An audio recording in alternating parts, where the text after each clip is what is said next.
दोस्तों स्टडी 91 के online platform में आप सभी का बहुत बहुत स्वागत है। दोस्तों आज आप सभी के समक्ष फिजिक्स यानी भौतिक विज्ञान में अपने अगले लेक्चर को लेकर हाजिर हूं, जो कि आज हमारा 485 नंबर का लेक्चर है। देखिए फिजिक्स का 485 लेक्चर नहीं, अब तक 6 विषय मैं आपको पढ़ा चुका हूं, जिसमें प्राचीन भारत का इतिहास, मध्यकालीन भारत का इतिहास और आधुनिक भारत का इतिहास, ठीक है, एंशिएंट, मिडावल, मॉडर्न, ये तीनों जो है सब्जेक्ट समाप्त हो चुके हैं। इसके अलावा भारत का संविधान वो भी मैं पूरी तरह से पढ़ा चुका हूं, विश्व का भूगोल और भारत का भूगोल ये भी मैं पढ़ा चुका हूं। तो कुल 6 विषय अब तक मैं आपको पढ़ा चुका हूं। 7वां विषय अब हम लोग जो है स्टार्ट किए हुए हैं। 456 नंबर से फिजिक्स की क्लास शुरू हुई थी और आज 485 नंबर की क्लास है। अगर ध्यान से देखेंगे तो आज हमारा भौतिक विज्ञान का दोस्तों ये 30वें नंबर का लेक्चर है, लेकिन अभी ये भौतिक विज्ञान समाप्त नहीं हुआ। हम लोग बहुत विधिवत दोस्तों इस टॉपिक को पढ़ रहे हैं, इस पूरे सब्जेक्ट को पढ़ रहे हैं बढ़िया तरीके से, ठीक है। एक चीज और कहना चाहूंगा, आप एक मौका दीजिए, जुड़िए हमारे साथ। आप क्वेश्चन का लेवल देख लीजिए, कैसे कैसे क्वेश्चन यहाँ पर दिए गए हैं, आपको खुद ही समझ आ जाएगा कि इस तरह के सवाल जो है परीक्षा में आते भी हैं या नहीं आते हैं। आते हैं तो आप ज्वाइन करिए क्लास को, ये सीरीज देखिए, आपके लिए बहुत लाभदायक होगा, ठीक है। आज की क्लास में हमारे 14,550 सवाल भी पूरे होने वाले हैं, ठीक है। एक चीज और कहना चाहूंगा, यदि आपको अपने नितिन सर पर भरोसा है, स्टडी 91 पर भरोसा है, तो आप एक मौका दीजिए और हमारे पेड कोर्स को ज्वाइन कीजिए। पेड कोर्स में हमारे पास एक नया बैच मैंने बनाया है, कंप्लीट हिस्ट्री का बैच है दोस्तों। एक बार आप ज्वाइन कर लीजिए, आपने ऐसा इतिहास कभी नहीं पढ़ा होगा जिस तरह से पढ़ाया जा रहा है, ठीक है। पूरा डिजिटल तरीके से दोस्तों इतिहास पढ़ाया जा रहा है। आप एक मौका दीजिए और पढ़िए, पढ़कर देखिए, आनंद आ जाएगा, ठीक है।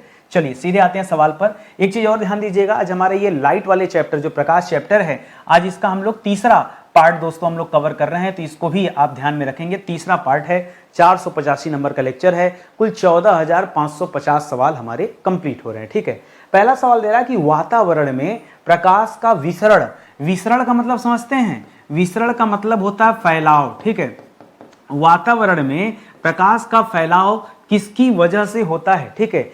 सूर्य तो एक जगह है, अब सूर्य का प्रकाश जो हमारे धरती तक आता है, इस पूरे वातावरण में कैसे फैल जाता है। वातावरण में जो धूल के कण है ना, ये उन कणों की वजह से दोस्तों प्रकाश फैलता है। यदि ये कण ना होते तो जान लीजिए प्रकाश नहीं फैलता। तो आपका जवाब क्या हो जाएगा दोस्तों, वातावरण में फैले हुए धूल के कण, ठीक है। वातावरण में फैले हुए, ठीक है, फैले हुए धूल के कण, ठीक है, धूल के कण, ठीक है, धूल के कण के कारण दोस्तों ये प्रकाश का विसरण होता है, प्रकाश का फैलाव होता है, ठीक है। ये आप याद रखेंगे, इस तरह के सवाल आते हैं परीक्षा में। आगे देखिए, कह रहा है मान लीजिए एक दर्पण है और वो दर्पण कैसा है, वह समतल दर्पण है। चलिए मान लिया मैंने, कह रहा है एक समतल दर्पण में आप अपनी पूर्ण प्रतिबिंब मतलब पूरा शरीर का प्रतिबिंब देखना चाहते हैं। इसके लिए दर्पण की लंबाई वस्तु की लंबाई की कितनी होनी चाहिए, ठीक है। तो याद रखेगा, दर्पण की लंबाई, ठीक है, दर्पण की लंबाई वस्तु की लंबाई की आधी, वस्तु की लंबाई की 1/2 होनी चाहिए, ठीक है, 1/2 होनी चाहिए, ठीक है। मान लीजिए कोई वस्तु है 10 फुट की, तो उसके लिए दर्पण कितना चाहिए, 5 फीट का। एक व्यक्ति की हाइट अगर 6 फीट की है तो दर्पण कितना चाहिए, कम से कम 3 फुट का दर्पण होगा, तब वह व्यक्ति अपने पूर्ण प्रतिबिंब को देख पाएगा। हमेशा क्या होता है, वस्तु की लंबाई का आधा ये दर्पण होना चाहिए, और यही आपका हमेशा उत्तर होगा।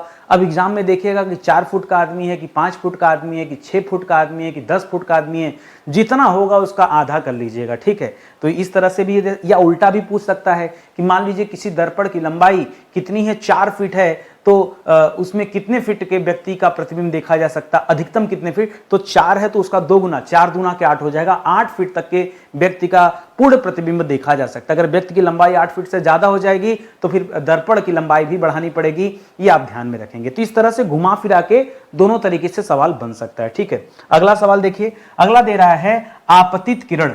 आपतित किरण का मतलब क्या होता है, ठीक है, आपतित किरण का मतलब होता है आने वाला प्रकाश, ठीक है, आने वाला जो प्रकाश है, आने वाली जो किरण है उसी को आपतित कहते हैं। जो टकरा कर वापस चली गई उसे परावर्तित कहते हैं। करा आपतित किरण को नियत रखते हुए उसको क्या कर दिया जाए, उसको नियत रख दिया जाए, ठीक है। और दर्पण को कितना दे रहा है दोस्तों, ये थीटा दे रहा है, थीटा डिग्री कोण, यानी किसी भी XYZ किसी भी कोण से घुमा दिया जाए तो परिवर्तित किरण का कोणीय मान कितना होगा। ठीक है, तो कभी भी कोणीय मान आपको निकालना हो परिवर्तित किरण का, यदि कभी भी आप सभी को कोणीय मान निकालना हो तो हमेशा याद रखेगा ये इसका दोगुना होता है। ठीक है, जितना डिग्री घुमाओगे उसका दोगुना होता है, तो 2 गुणे थीटा डिग्री हो जाएगा। ठीक है, मान लीजिए एग्जांपल दे रहा हूं, मान लीजिए एक सवाल आपसे दे दिया कि दर्पण को यदि 10 डिग्री क्या कर दिया जाए, घुमा दिया जाए, तो कोणीय मान कितना हो जाएगा, 10 का दोगुना 20 हो जाएगा। ठीक है, तो ये 2 गुणे थीटा डिग्री है। एग्जांपल दे रहा हूं, मान लीजिए आपतित किरण को नियत रखते हुए दर्पण को क्या कर दिया गया दोस्तों, 10 डिग्री घुमा दिया गया। ठीक है, क्या कर दिया गया, दर्पण को 10 डिग्री घुमा दिया गया। ठीक है, 10 डिग्री घुमा दिया गया। ठीक है, घुमा दिया गया, तो बताइए कोणीय मान कितना होगा इसका, तो 2 गुणे 10 डिग्री बराबर कितना हो जाएगा, 20 डिग्री दोस्तों, ये कोणीय मान हो जाएगा। इस तरह से भी सवाल आता है। ठीक है, तो इसको आप याद रखें। मान लीजिए 15 डिग्री हो गया तो 15 का दोगुना 30 हो जाएगा। ठीक है, इस तरह से दोस्तों सवाल आता है। पता है कोई चीज कठिन कब लगती है, जब तक हमें समझ में नहीं आती तब तक दोस्तों चीज कठिन लगती। जिस दिन हम उसके पीछे पड़ जाते हैं, उसको समझने लगते हैं, हर चीज आसान लगने लगती है। ऐसा कोई भी विषय नहीं जो कठिन है, सब पढ़ाने वाले के ऊपर है, सब शिक्षक के ऊपर है। ठीक है, चलिए आगे आइए और भी सवाल दिखाता हूं। कह रहा अंतरिक्ष व चंद्रमा से आकाश का रंग दोस्तों कैसा दिखाई जाता है। ठीक है, तो आकाश का रंग आप कहीं से देखेंगे, हम कह रहे हैं आप अंतरिक्ष से देखिए, आप चंद्रमा से देखिए, आप जो है ये जो धरती से दोस्तों जो यान वगैरह भेजे जाते हैं, आप किसी जो है यान से देखिए। ठीक है, किसी यान से देखिए, या जितने भी सैटेलाइट वगैरह उनमें से कहीं से भी देख लीजिए। मैं कह रहा हूं ऐसा कोई भी ऑप्शन दे दे। मान लीजिए आज चंद्रमा दे दिया है, कल कह दे मंगल ग्रह से देख रहे हैं। ठीक है, कल आपसे क्या कह दे कि मंगल ग्रह से आप आसमान को देख रहे हैं, या कह दे दोस्तों शुक्र ग्रह से आप आसमान को देख रहे हैं, या हम कह रहे हैं अन्य कोई भी ग्रह। ठीक है, अन्य कोई भी ग्रह यहां पे नाम दे दे कि वहां से आप देखेंगे तो आकाश का रंग कैसा दिखाई देगा। वो चाहे आप जहां से देखेंगे, आकाश का रंग हमेशा आपको काला दिखाई देता है। क्या दिखाई देता है, काला।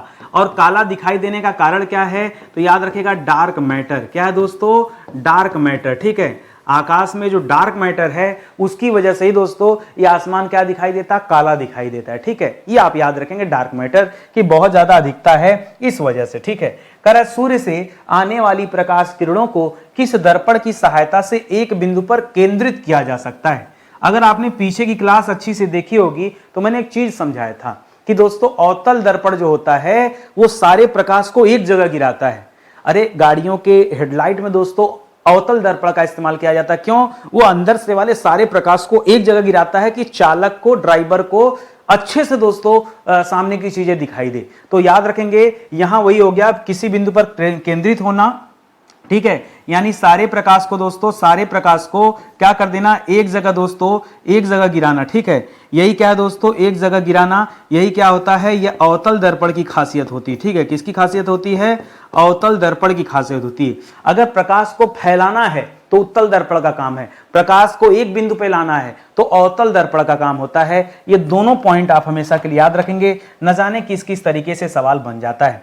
कह रहा दर्पण बनाने में किस यौगिक का लेप लगाया जाता है। देखिए खाली शीशा जो होता है, अगर आप दर्पण की बात करेंगे, दर्पण को छोड़िए, अगर आप इसे शीशे के रूप में देखेंगे तो जो शीशा होता है दोस्तों, ये शीशा पारदर्शी होता है। ठीक है, अब शीशे से दर्पण बनता कैसे है दोस्तों, तो उसमें एक लेप लगाया जाता है। शीशे के एक साइड दोस्तों सिल्वर नाइट्रेट का लेप लगाया जाता है। किसका लेप लगाया जाता है, सिल्वर नाइट्रेट का लेप लगाया जाता है। सिल्वर नाइट्रेट को क्या बोलते हैं, सिल्वर को बोलते हैं Ag और नाइट्रेट को बोलते हैं NO3। ठीक है, तो AgNO3 का लेप दोस्तों लगाया जाता है, तब जाकर के दोस्तों पारदर्शी शीशा दर्पण के रूप में दोस्तों क्या हो जाता है, बदल जाता है। ये आप याद रखेंगे। कोई भी दर्पण आप उठा के देखेंगे तो उसके एक तरफ लेप लगा होता है। लेप किसका होता है, ये सिल्वर नाइट्रेट का लेप होता है, इसे आप याद रखेंगे। कह रहा लेंस की क्षमता दोस्तों क्या होती है, तो लेंस की क्षमता, अच्छा देखिए दो सवाल है,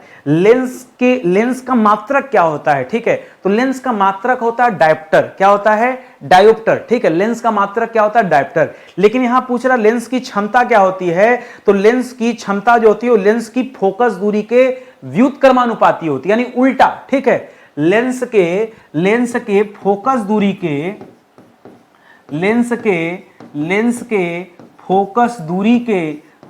दूरी के फोकस दूरी के व्युत्क्रमानुपाती, ठीक है, व्युत्क्रमानुपाती होता है। ये दोस्तों आप याद रखेंगे, ठीक है, ये बहुत अच्छा पॉइंट दे दिया है, ये लेंस की क्षमता, और इसी को लिखा जाता है लेंस की क्षमता बराबर P होता है, P बराबर 1/f लिखा जाता है, ये आप याद रखेंगे। अभी एक दो सवाल मैं आपको दे देता हूं, आपको अपने आप समझ में आ जाएगा, ये खाली व्युत्क्रमानुपाती वाली बात आप याद रखेंगे, ठीक है। अगला सवाल देखिए, कह रहा लेंस की क्षमता का मात्रक क्या होता है दोस्तों, तो इसका मात्रक होता है डायोप्टर। क्या होता है दोस्तों, लेंस की क्षमता का मात्रक क्या होता है, डायोप्टर इसका मात्रक होता है, यह भी आप याद रखेंगे, आसान सवाल है। कह रहा दूरदर्शन के संकेत एक निश्चित दूरी के बाद क्यों नहीं मिलते हैं, ठीक है, क्योंकि जो पृथ्वी दोस्तों, ये पृथ्वी जो है दोस्तों ये अंडाकार है, गोलाब है, पृथ्वी की आकृति क्या है दोस्तों, गोलाब है, पृथ्वी की आकृति क्या है दोस्तों, थोड़ा अंडाकार है, गोलाब कहिए, अंडाकार बोलना ठीक नहीं है। तो पृथ्वी घूमी हुई है जगह जगह से, वो हमें आपको दिखाई नहीं देता, इसी वजह से जो सिग्नल जाते हैं, अब जहां से मुड़ गया उसके बाद वो सिग्नल मिल नहीं पाते हैं। तो दूरदर्शन के संकेत एक निश्चित दूरी पर जाने के बाद मुड़ जाते हैं, क्यों, क्योंकि पृथ्वी की सतह वक्राकार है, ठीक है, क्या लिखेंगे, पृथ्वी की सतह जो है दोस्तों, सतह वक्राकार है, ठीक है, इसी वजह से दोस्तों ऐसा है। जैसे मैं कह दूं आपके हाथ में एक सेब है, एक अंडा है, एक संतरा है, उसको आप एक तरफ देख पाते हैं, लेकिन अगर उसके दूसरे हिस्से को देखना चाहते हैं तो आपको मूव करना पड़ेगा, घुमाना पड़ेगा।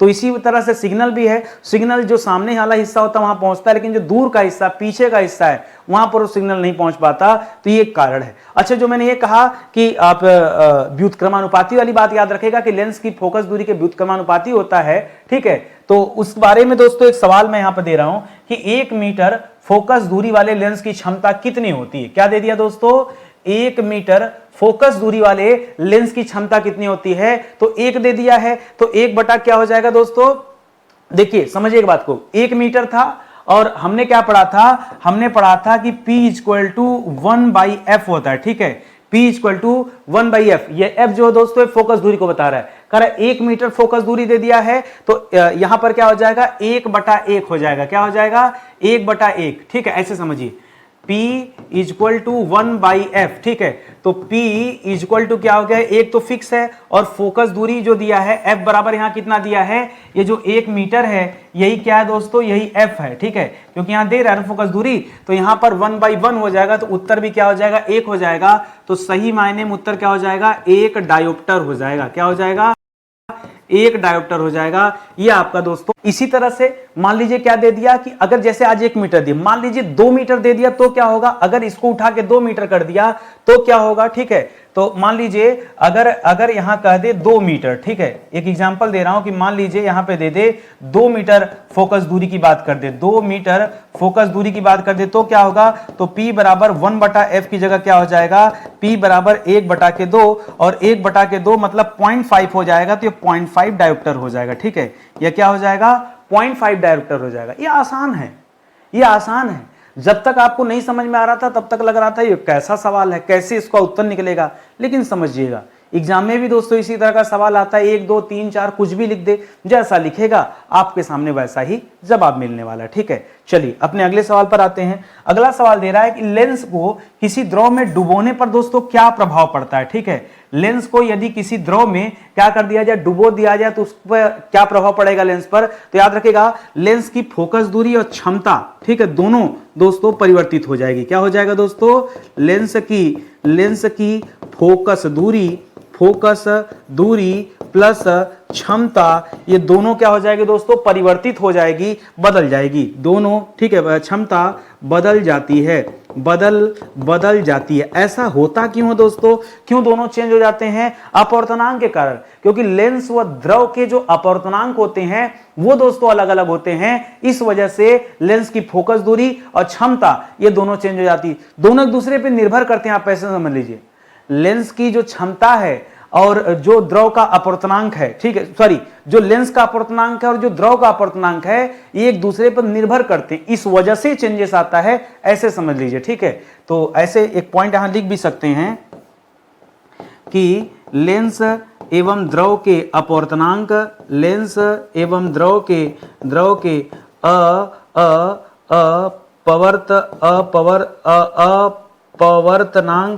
अपवर्तनांक एक दूसरे पर निर्भर करते हैं, ठीक है, एक दूसरे पर निर्भर करते हैं, ठीक है, निर्भर करते हैं। इसी वजह से फोकस दूरी और क्षमता जो लेंस की होती है ये किसी द्रव में डुबोने के बाद चेंज हो जाती है, ठीक है। आप देखिएगा, आप एग्जाम में जब देखेंगे सवाल जैसे पूछा जाएगा ना, उसका ऑप्शन भी इसी के अनुरूप दिया होगा। और इस तरह के खतरनाक सवालों में ना आपसे कथन कारक के सवाल खूब पूछता है, कथन कारक वाले सवाल खूब पूछा जाता है, तो इसका भी आप ध्यान में रखेंगे, उसके लिए भी आप अलर्ट रहिएगा। कह रहा है संयुक्त लेंस की क्षमता दोस्तों क्या होती है। मान लीजिए संयुक्त लेंस यानी दो लेंस को एक साथ जोड़ दिया तो उसकी क्षमताएं भी जुड़ जाएगी, यानी दोनों लेंस के क्षमताओं का योग हो जाएगा। अरे क्या पूछ रहे हो सवाल, ठीक है। तो क्या हो जाएगा दोस्तों, दोनों लेंस की क्षमताओं का योग हो जाएगा, ठीक है भाई। एक लेंस की क्षमता जो थी और दूसरी लेंस की जो क्षमता थी दोनों जुड़ जाएगी, ठीक है। यानी यहां पर अगर मेन P देखेंगे तो P बराबर कितना हो जाएगा, P1 प्लस P2 हो जाएगा, ठीक है। दोनों लेंस की क्षमता जोड़ दिया जाए तो यही क्या हो जाएगा, संयुक्त लेंस हो जाएगा। ये आप याद रखेंगे, ठीक है। बहुत आसान सा है, बच्चों वाला सवाल है, ठीक है। जो नहीं पढ़ा होगा उसके लिए तो लगेगा कि बहुत बड़ा सवाल आ गया, ठीक है। जो कभी न कभी सुना होगा, अरे संयुक्त का अर्थ क्या होता है, जोड़ देना, तो दोनों को जोड़ लो, हो गया। कह रहा है कि उत्तल लेंस और अवतल लेंस की क्षमता दोस्तों क्या होती है। ये बड़ा अच्छा सवाल कर दिया, कौन सा धनात्मक होता है और कौन सा ऋणात्मक होता है, सिर्फ आपको यही बताना, ठीक है। तो एक तरफ दे दिया उत्तल लेंस, दूसरी तरफ दे दिया है अवतल लेंस, ठीक है। तो याद रखेगा, जो उत्तल लेंस होता है वो धनात्मक होता है, जो अवतल लेंस होता है वो ऋणात्मक होता है। क्रमशः क्या होता है दोस्तों, एक धनात्मक होता है और एक ऋणात्मक होता है। जो उत्तल लेंस होता है ये क्या होता है, यह धनात्मक होता है। जो अवतल लेंस होता है ये क्या होता है, इसकी क्षमता हमेशा क्या होती है, ऋणात्मक होती है, ठीक है। तो ये दो बातें दोस्तों आप पुनः याद रखेंगे, ये परीक्षा में एकदम आने लायक सवाल है, ठीक है। चलिए ये भी हो गया हमारा क्लियर, आगे बढ़ते हैं। कह रहा प्रकाश का वर्ण विक्षेपण, प्रकाश का वर्ण विक्षेपण जिसे क्या बोलते हैं, जिसे डिस्पर्सन बोलते हैं, डिस्पर्सन ऑफ लाइट। ये क्या होता है, वर्ण विक्षेपण में होता क्या है, प्रकाश में, अच्छा प्रकाश का रंग कैसा होता है, जो हमें और आपको दिखाई देता है तो सफेद रंग, लेकिन हम आप अच्छी तरह जानते हैं कि प्रकाश जो है 7 रंगों से मिलकर बना है। कोई पूछेगा कैसे, तो उसको प्रिज्म के द्वारा उसका वर्ण विक्षेपण करा के उसको दिखा दिया जाएगा, या इंद्रधनुष के बनते समय आपको प्रकाश के 7 रंग दोस्तों दिखाई देते हैं, वर्ण विक्षेपण। यानी सूर्य का श्वेत प्रकाश अपने ये वर्ण विक्षेपण क्या है, तो लिखिएगा सूर्य का श्वेत प्रकाश अपने अवयवी, ठीक है, अवयवी का मतलब क्या होता है, उसका जो एलिमेंट है, ठीक है, अपने अवयवी रंगों में विभक्त होता है, ठीक है, विभक्त होता है। और इसी को क्या कहते हैं, इसी को वर्ण विक्षेपण कहा जाता है, डिस्पर्सन ऑफ लाइट कहा जाता है। एक उदाहरण इसका क्या है दोस्तों, प्रिज्म। प्रिज्म से जब प्रकाश गुजरता है तो उसके 7 रंग दोस्तों हमें दिखने लगते हैं, ठीक है। यह इसका एक अच्छा सा उदाहरण माना जा सकता है। करा प्रकाश का रंग किससे निर्धारित होता है, प्रकाश का जो कलर है वो किससे निर्धारित होता है दोस्तों, तो प्रकाश का रंग, ये बच्चों को नहीं पता होगा, आपके परीक्षा में एक ऑप्शन मिलेगा तरंग दैर्ध्य। क्या मिलेगा, तरंग दैर्ध्य। तरंग दैर्ध्य ही दोस्तों प्रकाश के रंग को निर्धारित करती, कौन, तरंग दैर्ध्य। और याद रखेगा अलग अलग रंगों का तरंग दैर्ध्य भी अलग अलग होता है, ठीक है। याद रखेंगे यहां पर एक पॉइंट, अलग अलग रंगों का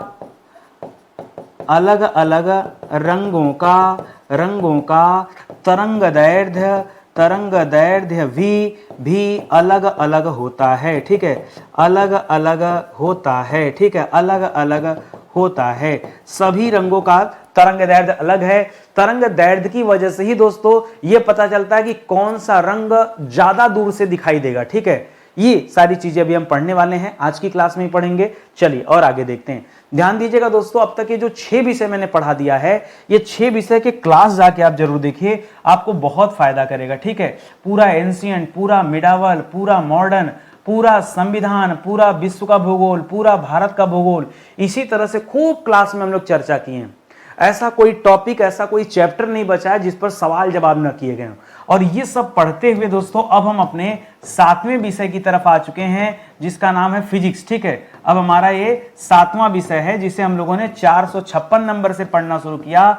485 तक आते आते हम लोग इसके 30 लेक्चर दोस्तों अब तक पढ़ चुके हैं और एकदम विधिवत चीजें चल रही हैं। ठीक है, तो जाके पीछे आप सीरीज देखिए, आपको अलग अलग प्लेलिस्ट में सारे वीडियोज मिल जाएंगे, पूरा निःशुल्क है, आपको फायदा ही करेगा। ठीक है, चलिए आगे बढ़ते हैं, सीधे सवालों पर आते हैं। सवाल दे रहा है कि किन रंगों का वर्ण विक्षेपण सर्वाधिक होता है और किसका न्यूनतम होता है। बहुत अच्छा पॉइंट दे दिया। ठीक है, दो सवाल आपके सामने दिया है। ठीक है, किसका सर्वाधिक होता है और किसका न्यूनतम होता है, और क्या सर्वाधिक क्या न्यूनतम, तो लिख दिया वर्ण विक्षेपण। क्या दे दिया दोस्तों, आपके सामने दे दिया वर्ण विक्षेपण। ठीक है, वर्ण विक्षेपण जो है ये सबसे ज्यादा किसका होता है और सबसे कम किसका होता है, इस तरह का दोस्तों एक सवाल आपके सामने रख दिया। तो सबसे ज्यादा वर्ण विक्षेपण जो होता है वो बैगनी रंग का होता है। ठीक है, वर्ण विक्षेपण किसका होता है, बैगनी रंग का। सबसे कम जो वर्ण विक्षेपण होता है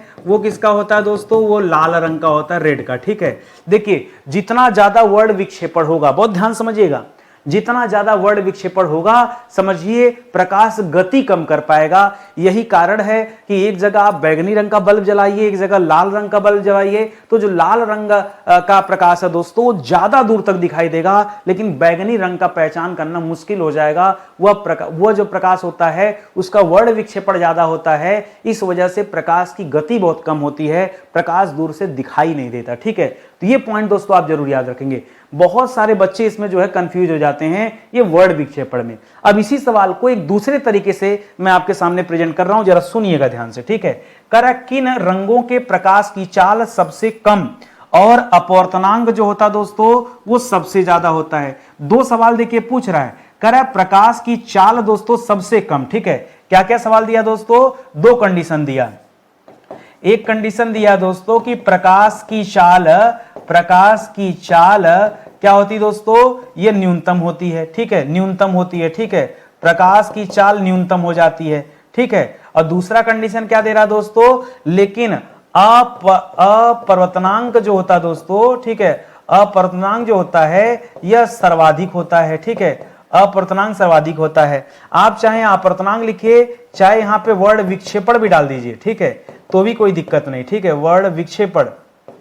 ठीक है, अब बताइए हम ये किसकी बात कर रहे हैं, कुल मिला जुला के हम बात कर रहे हैं किसकी दोस्तों, बैगनी रंग की। ठीक है, बैगनी रंग जो होता दोस्तों इसकी प्रकाश की चाल सबसे कम होती बैगनी रंग की। ठीक है, और क्या क्या ज्यादा होता दोस्तों, अब ध्यान दीजिएगा, प्रकाश की चाल कम, वर्ण विक्षेपण सर्वाधिक, या अपवर्तनांक दोस्तों होता है वो भी सबसे ज्यादा होता है। यह आप याद रखेंगे, ये 3 पॉइंट दोस्तों जुड़ा हुआ है। इसी सवाल को इस तरीके से पूछा गया। एग्जामिनर न एक ही सवाल को 5-6 तरीकों से पूछ सकता है, और मैं तो कह रहा हूं मैं सब पढ़ाता हूं आपको। ठीक है, आप ध्यान से सुनिएगा और अलर्ट रहिए, उत्तर यही दोनों हैं, सवाल बदल रहा हूं फिर से। ठीक है, सवाल अब देखिए, अगला सवाल क्या दे रहा है, सुनिएगा ध्यान से। कह रहा नीला प्रकाश, हरा प्रकाश, लाल प्रकाश, पीला प्रकाश में से किसमें उच्चतम, अच्छा ऊर्जा पूछ दिया। ठीक है, किसमें उच्चतम ऊर्जा होती दोस्तों, तो क्रमशः लिखिएगा। ठीक है, क्रमशः। ठीक है, क्रमशः सबसे ज्यादा जो तापमान होता है नीला प्रकाश में होता है। ठीक है, सबसे ज्यादा क्या होता है नीला प्रकाश में। नीला प्रकाश के बाद क्या हो जाता है दोस्तों, पीला प्रकाश में। पीला प्रकाश के बाद क्या हो जाता है दोस्तों, लाल प्रकाश में। ठीक है, लाल प्रकाश में। हरा प्रकाश जैसा कोई चीज नहीं होता है। ठीक है, ये आप याद रखेंगे। और कैसे इस क्रम को याद रखेंगे, हो सकता है आप भूल जाएं।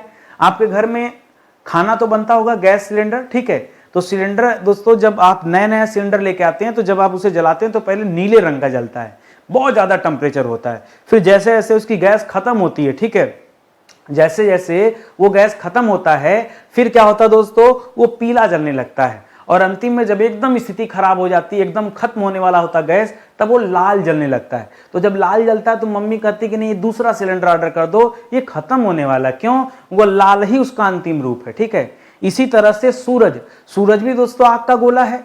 सूरज नीला तारा नहीं है। बताइए हमारे ब्रह्मांड का नीला तारा कौन सा है, उसका नाम है रीजल तारा। क्या नाम है, रीजल। रीजल तारा वो नीला तारा है। सूर्य एक पीला तारा है, यानी कभी सूर्य नीले प्रकाश देता था, आज सूर्य की स्थिति ऐसी कि पीला प्रकाश दे रहा है। धीरे धीरे धीरे धीरे और 1000 लाख साल बीतेगा तो सूर्य लाल प्रकाश देगा, और एक समय ऐसा आएगा जब ये सूर्य प्रकाश देना बंद कर देगा, तब संभवतः जीवन लीला ही दोस्तों समाप्त हो जाए। ठीक है, तो इस पॉइंट को भी दोस्तों आप याद रखेंगे, क्रम से याद रखिएगा, इसको भूलना नहीं आप सभी को। ठीक है, और आगे चलिए, कह कौन सा रंग प्रिज्म द्वारा सबसे कम विचलित होता है। ठीक है, सबसे कम। देखिए सवाल वही दे रहा है, लेकिन आपके सामने इतना अलग तरीके से पूछ दिया। प्रिज्म का काम क्या होता है? प्रिज्म वर्ण विक्षेपण करता है, प्रकाश को अलग अलग कर देता है। श्वेत प्रकाश को अगर प्रिज्म से गुजारा जाए तो दोस्तों ये प्रिज्म श्वेत प्रकाश को 7 अलग अलग रंगों में बांट देता है। ठीक है, अब वही आपसे सवाल करा कि सबसे कम विचलन किसका होता है? लाल रंग का। ठीक है, सबसे कम विचलन किसका होता है दोस्तों? तो याद रखेगा लाल रंग का विचलन सबसे कम होता है। ठीक है, और यही कारण है, सुनिएगा ध्यान से। ठीक है, कि प्रकाश लाल रंग का प्रकाश ठीक है सर्वाधिक गति करता है। ठीक है, सर्वाधिक गति करता है। ठीक है, सर्वाधिक गति करता है, यह आप याद रखेंगे। और क्या याद रखेंगे?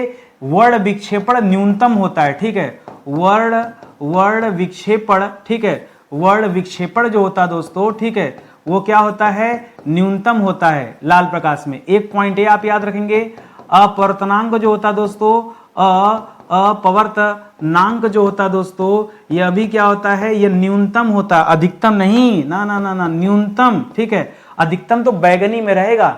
ये 2 पॉइंट भी दोस्तों इसी लाल रंग के साथ जोड़ करके याद रखेंगे। ठीक है, अगला सवाल देखिए क्या दे रहा है। कह रहा है क्षितिज के समीप सूर्य एवं चंद्रमा के दीर्घ वृत्ताकार दिखाई देने का कारण क्या है? जब सूर्य ऊपर होता है तब तो छोटा सा दिखता है, लेकिन जब क्षितिज पर होता है, चाहे उगते समय चाहे डूबते समय, तब दोस्तों उसका आकार ऑटोमेटिक बड़ा हो जाता है। ऐसा क्यों लगता है दोस्तों? ऐसा होता है प्रकाश के अपवर्तन के कारण। किस वजह से होता है? यह प्रकाश के अपवर्तन के कारण होता है। अपवर्तन, ये गलत हो जाएगा, अपवर्तन। ठीक है, अपवर्तन के कारण होता है, ये आप याद रखेंगे। ठीक है, और क्षितिज के समीप सूर्य का दिखाई देना भी दोस्तों ये इसी का उदाहरण है, यानी उगने से पूर्व और डूबने के बाद तक दोस्तों वो दिखाई देता रहता है सूर्य, यह भी इसी का कारण है। कारण हमें वास्तविक सूर्योदय से कुछ मिनट पूर्व ही सूर्य दिखाई देने लगता है। इसका कारण क्या है? पुनः इसका कारण भी क्या है दोस्तों? वही प्रकाश का अपवर्तन ही है दोस्तों, जिसकी वजह से सूर्योदय के कुछ मिनट पूर्व ही क्या होता है? सूर्य दिखाई देने लगता है। और वही हाल दोस्तों सूर्यास्त के समय भी होता है। ठीक है, और आगे चलिए अगला पॉइंट देखिए। कह रहा है कि सूर्य के प्रकाश के अदृश्य भाग से प्रकाश संश्लेषण की क्रिया किसके द्वारा संपन्न होती है? तो देखिए इसमें 2 तरह का उत्तर बनता है। या तो आपके परीक्षा में क्या देता सकता है? क्लोरोफिल दे सकता है। जो क्लोरोफिल होता है दोस्तों, ठीक है, पत्तियों में जो पेड़ पौधों की पत्तियां होती हैं, उन पत्तियों में क्लोरोफिल पाया जाता है। वही क्लोरोफिल दोस्तों प्रकाश संश्लेषण में मदद करता है। ठीक है, ये क्लोरोफिल कहां पाया जाता है? तो याद रखिएगा पेड़ पौधों की पत्तियों में पाया जाता है। ठीक है, पेड़ पौधों की हरी पत्तियों में। ठीक है, किस कलर की पत्तियों में? हरी पत्तियों में ये क्लोरोफिल पाया जाता है, ये आप याद रखेंगे। या हो सकता है ये ऑप्शन में ना देके बैक्टीरिया दे दे। ठीक है, बैक्टीरिया भी दोस्तों अदृश्य जो प्रकाश होता है उससे दोस्तों प्रकाश संश्लेषण करते हैं। तो हो सकता है यहां पर बैक्टीरिया वगैरह आपके ऑप्शन में दे दे। तो मुझे नहीं पता कि एग्जामिनर क्या सोच के ये प्रश्न बना रहा है, इसलिए मैं यहां पर 2 उत्तर आपको दे रहा हूं। ठीक है, 2 उत्तर देने का मतलब नहीं कि गलत है, 2 उत्तर देने का मतलब है कि दोनों सही है। आप मौके के हिसाब से देखिएगा कि आपके सामने क्या ऑप्शन दिया गया है, उस हिसाब से आप अपना उत्तर दीजिएगा। ट्रैफिक सिग्नल में लाल रंग के प्रकाश का उपयोग क्यों करते हैं? क्योंकि जो लाल रंग है दोस्तों, लाल रंग सर्वाधिक गति करता है। ठीक है, सबसे इंपॉर्टेंट है दोस्तों, सर्वाधिक गति करता है। ठीक है, सर्वाधिक गति करता है। दूसरा सबसे अच्छा कारण क्या दोस्तों? लाल रंग गति तो करता है, अपनी जगह है, और लाल रंग का तरंगदैर्घ्य भी सबसे ज्यादा होता है। ठीक है, तो इसी को, गति को ही अपने भाषा में हम क्या कहेंगे? सर्वाधिक तरंगदैर्घ्य, सॉरी फिजिक्स की भाषा में। ठीक है, जहां गति ज्यादा होगा वहां तरंगदैर्घ्य भी दोस्तों क्या होता है? सबसे ज्यादा होता है। ठीक है, इसके अलावा वर्ण विक्षेपण न्यूनतम होता है। क्या होता है दोस्तों? वर्ण विक्षेपण ये जो होता है ये न्यूनतम होता है। ठीक है, और इसके अलावा दोस्तों अपवर्तनांक जो होता है वह भी दोस्तों क्या होता है, यह भी दोस्तों न्यूनतम होता है। ठीक है, तो इस तरह से हम जानते हैं कि जो ट्रैफिक सिग्नल होता है वहां लाल रंग का यूज किया जाता है ताकि लाल रंग सबसे ज्यादा दूर से गहराई से दोस्तों दिखाई दे, और यह भी आप याद रखेंगे। ठीक है, चलिए आगे बढ़ते हैं अपने अगले सवाल पर। कह रहा है खतरे का सिग्नल ये लाल रंग का ही क्यों बनाया जाता है, एक लाइन लिखिएगा इसका। अच्छा एक चीज और लिखिएगा, प्रकीर्णन सबसे कम। ठीक है, प्रकीर्णन, अच्छा ऐसे लिख लीजिए, एक काम करिए। ठीक है, ऐसे एक कॉलम बना देता हूं। ठीक है, यहां मैं न्यूनतम की बात करता हूं और यहां मैं अधिकतम की बात करता हूं। ठीक है, अधिकतम। ठीक है, अब सुनिएगा ध्यान से। अब यहां क्या क्या कम होता है, एक तो प्रकीर्णन। ठीक है, भाषा में देखिएगा, एक वर्ण विक्षेपण लिख दे या अपवर्तनांक लिख दे। ठीक है, अपवर्तनांक लिख दे, तो इतना चीजें तो दोस्तों न्यूनतम वाला रहता है। अधिकतम में क्या क्या चीजें होती हैं, तरंगदैर्घ्य, चाल लिख दे, पहले समझिएगा, प्रकाश की चाल, प्रकाश की गति लिख दे। प्रकाश का गति, चाल वही चीज है, गति इससे मतलब नहीं है, चाल लिखिए। चाल के बाद दूसरा क्या दोस्तों, तरंग दैर्घ्य लिख दे। क्या लिख दे दोस्तों, प्रकाश का तरंग दैर्घ्य, ये भी क्या होता है दोस्तों, अधिक हो जाता है। ठीक है, तो ये दो तीन चीजें आप याद रखेंगे लाल रंग के प्रकाश में। ठीक है, ये मैं किसकी खासियत बता रहा हूं, ये सब जो है ये लाल रंग की खासियत है। किसकी खासियत है, जो लाल रंग का प्रकाश है, ये उसके बारे में हम चर्चा कर रहे हैं। तो इस तरह से दोस्तों आप याद रखेगा कॉलम वाइज, क्योंकि एग्जाम में एकदम क्लियरिटी होनी चाहिए, कंफ्यूजन नहीं होना चाहिए।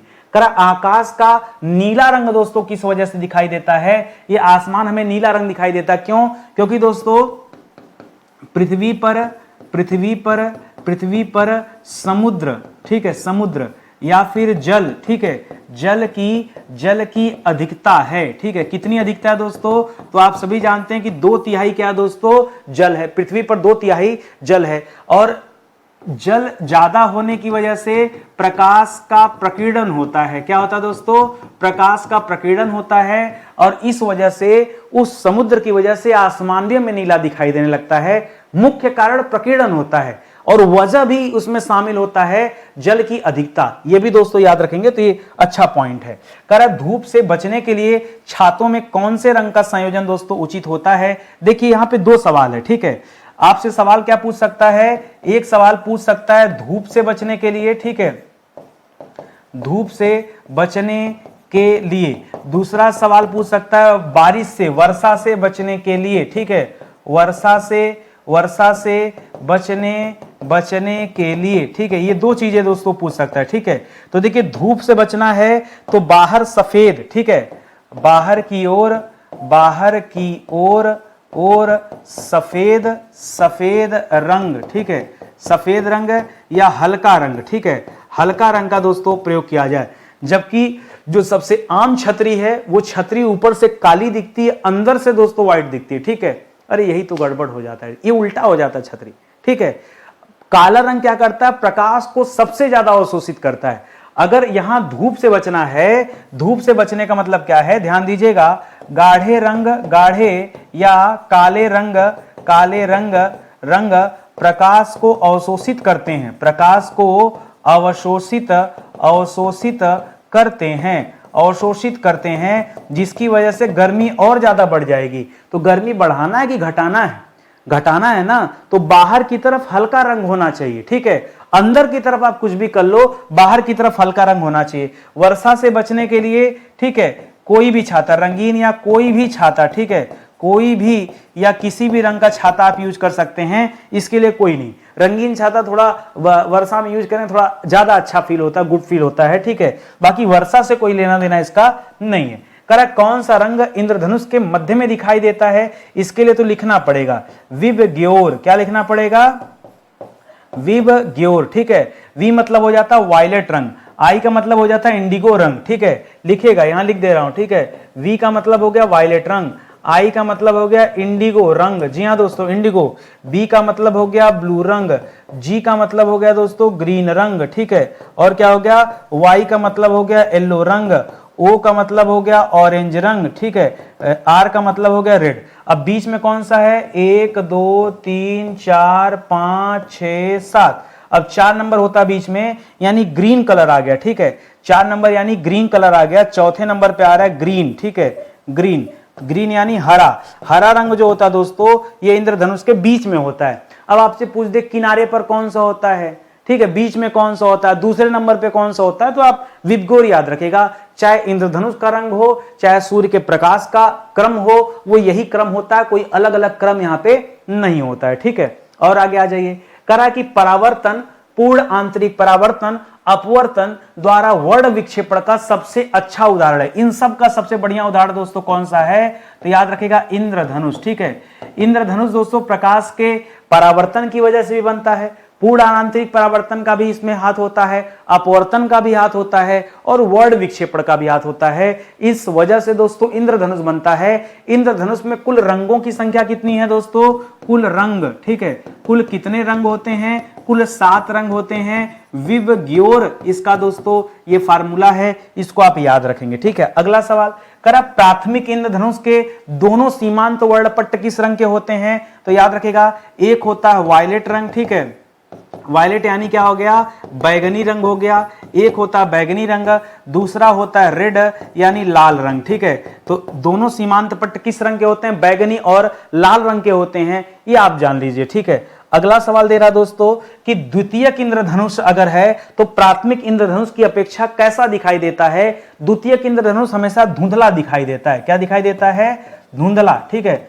द्वितीयक इंद्रधनुष प्राथमिक इंद्रधनुष की अपेक्षा कैसा दिखाई देता है, धुंधला दिखाई देता है। प्राकृतिक वाला तो क्लियर होता है, लेकिन ये वाला दोस्तों धुंधला होता है, ये आप याद रखेंगे, ठीक है। एक सवाल आप सभी के लिए रहेगा कि द्वितीयक इंद्रधनुष में क्या रंग में कोई परिवर्तन होता है क्या, आप मुझे बताइएगा। द्वितीयक इंद्रधनुष जो बनता है उसमें रंग में कोई परिवर्तन होता है या फिर रंग का क्रम यही होता है विबग्योर वाला ही, ठीक है, ये आपको बताना है, ठीक है। तो आज का सेशन दोस्तों ये समाप्त होता है, उम्मीद करता हूं अच्छा लगा होगा। आया करिए आप, जुड़िए साथ में, ये सीरीज बहुत अच्छी है, चाहे आप ऑनलाइन पढ़ रहे हैं, ऑफलाइन पढ़ रहे हैं, कैसे भी तैयारी कर रहे हैं, खुद से पढ़ रहे हैं, ये क्वेश्चन आंसर की सीरीज बहुत अच्छी है, इसको आप जरूर देखिए। ये परीक्षा के हुबहू सवाल को टकराता है, आप पढ़ के देखिए, बहुत आनंद आएगा, एक एक चैप्टर पर आपका कॉन्सेप्ट क्लियर हो जाएगा, ठीक है। बाकी मौका दीजिए, जो हमारे पेड कोर्स है उन्हें भी ज्वाइन कीजिए। पेड कोर्स दोस्तों जो, अच्छा कई बच्चा ये सोचता है ना कि फ्री में ही इतना अच्छा पढ़ा रहे हैं सर, तो पेड कोर्स ज्वाइन करने की क्या जरूरत है। अगर आपको ट्रेलर देख के मजा आ गया और आप सोच रहे हैं पिक्चर ना देखा जाए, तो भाई ये तो आपकी महानता है। हाँ, ये ट्रेलर है, ये पिक्चर नहीं है। पिक्चर देखना है तो आप एक बैच ज्वाइन करिए, बहुत ज्यादा नहीं, मैं सिर्फ आपसे कंप्लीट हिस्ट्री का बैच ज्वाइन करने के लिए कह रहा हूं। कंप्लीट हिस्ट्री का बहुत कॉमन सा बैच है, और एक बार पढ़िए, भारत में दोबारा कोई भी परीक्षा आपको देना हो, कोई भी प्री मेंस आंसर राइटिंग कहीं कुछ भी देना हो, दोबारा इतिहास नहीं पढ़ना पड़ेगा। इतना बेहतरीन इतिहास की क्लास चलाई जा रही है। डेमो देख लीजिए ना, बाद में परचेज कर लीजिएगा, डेमो मैंने फ्री दिया हुआ है, ठीक है। डेमो में बहुत सारे वीडियोस दिख जाएंगे, आप पहले डेमो देख लीजिए, संतुष्ट हो लीजिए, अच्छा लगेगा तो ज्वाइन कीजिएगा, नहीं लगेगा तो कोई बात नहीं। भाई बैच क्यों ज्वाइन करना, समझ में आना चाहिए ना। यदि आपको नितिन सर पर भरोसा है, स्टडी 91 पर भरोसा है, तो आप मौका दीजिए, जुड़िए। ये हमारा हेल्पलाइन नंबर है, कहीं कोई दिक्कत है, कोई परेशानी है, कुछ पूछना है, ठीक है, जरूरी नहीं कि आप हमसे कुछ खरीदिए, बिना खरीदे भी आप पूछताछ कर सकते हैं। ये हमारा हेल्पलाइन नंबर है, व्हाट्सएप पे कनेक्ट होइए या कॉल कर सकते हैं, ठीक है। मिलते हैं दोस्तों अगले लेक्चर में, तब तक के लिए बहुत बहुत धन्यवाद आप सभी का। जय हिंद, जय Bharat, thank you so much.